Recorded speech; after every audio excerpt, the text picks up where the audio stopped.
कितने ही बड़े बादशाह हैं, दुनिया उनकी सिर्फ एक झलक पाने को बेताब है। उनकी फिल्मों का बॉक्स ऑफिस कलेक्शन करोड़ों रुपए का है।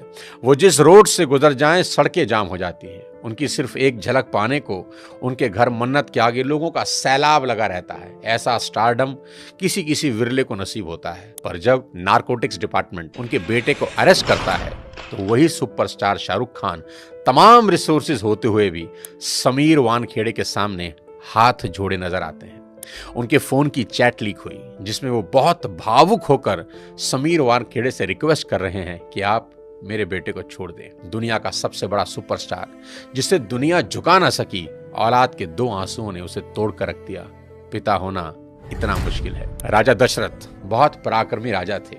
उनके पराक्रम का डंका तीनों लोकों में बजता था। जब देव और दानवों के बीच युद्ध हुआ तो खुद भगवान इंद्र राजा दशरथ से मदद मांगने आए। दानवों की सेना जिस राजा दशरथ के नाम से कांपती थी, उन्हीं राजा दशरथ ने अपने पुत्र राम के बिछड़ते ही अपने प्राण त्याग दिए। इतने पराक्रमी राजा भी पुत्र मोह से ऊपर ना उठ सके। पिता होना इतना मुश्किल होता है। महाराजा दशरथ हो या शाहरुख खान और ना जाने कितने ही लोग, पूरी दुनिया के सामने कुछ और होते हैं, पर बात जब अपनी औलाद की आती है तो सबकी पर्सनैलिटी के अलग एंगल देखने को मिलते हैं। माँ बाप होना इतना मुश्किल है। सिर्फ पिता ही नहीं, माँ का कर्ज तो मरकर भी नहीं उतारा जा सकता।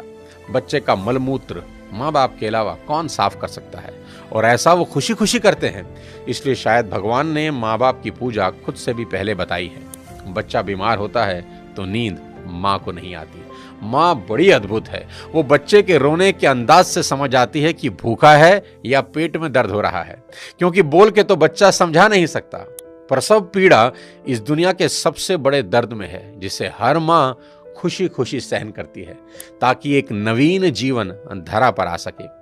कहते हैं कि 20 हड्डियों के एक साथ टूटने के बराबर जितना दर्द होता है ना, उतना ही दर्द एक माँ को होता है एक बच्चे को जन्म देते हुए। याद रखना, इस दुनिया में सिर्फ एक रिश्ता बिना स्वार्थ के होता है, और वो होता है माँ बाप का अपने बच्चों के साथ। उनको बच्चों में सिर्फ इतना ही इंटरेस्ट होता है कि उनके बच्चे कामयाब बने, नेक बने। इसके अलावा उनका कोई सेल्फ इंटरेस्ट कभी नहीं होता। मेरे को यही लगता है कि माँ बाप आपके पैशन के अगेंस्ट नहीं है, ठीक है? वो बस आपको गरीब नहीं देखना चाहते। आज के इस वीडियो में बात करना चाहता हूं आज की जनरेशन से और उनके अपने माँ बाप से रिश्तों के बारे में। सबसे पहले मैं ये एक्सेप्ट करना चाहता हूं कि आज की जनरेशन हर लिहाज से पिछली सभी जनरेशन से बेस्ट है, क्योंकि जितना एक्सपोजर इनको मिला है उतना कभी किसी जनरेशन को नसीब ही नहीं हुआ। मैंने मोबाइल फोन का इस्तेमाल करना शुरू किया जब मैं 21 साल का था। मेरी छोटी बेटी ने फोन और लैपटॉप का इस्तेमाल शुरू